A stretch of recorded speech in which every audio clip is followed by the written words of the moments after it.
with regard to the hostages in Gaza, what is it that you've been able to make progress on that makes you feel more confident?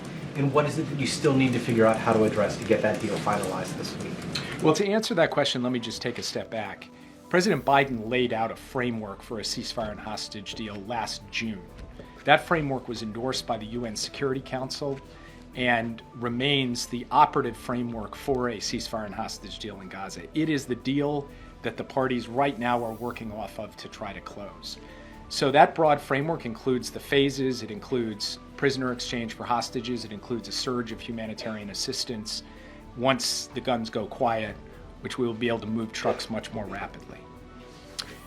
Since June, we've had multiple efforts to close the deal. We've come close and haven't been able to get across the line. There have been some details, particularly around the formulas with respect to prisoner releases, formulas around the exact disposition of Israeli forces, and other things along those lines.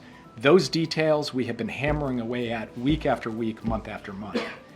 And now, in the last period, just over the course of the last several weeks, we have accelerated that effort to try to bring this to a close. I was in Israel in December, and then I was in Qatar and Egypt, and I met with the leaders of all three countries, basically to try to help put this on a track to get it across the line. President Biden sent Brett McGurk out to Qatar more than a week ago. He has been camped out in Doha, day in, day out, 24 hours a day, working to tighten up these details and try to get this done.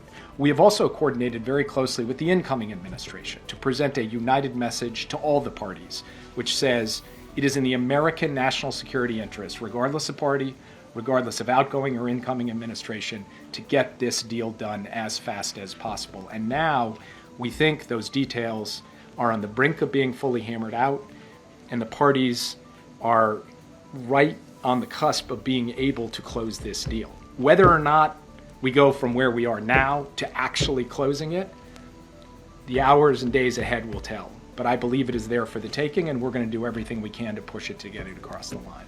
Yeah. Thanks, Jake.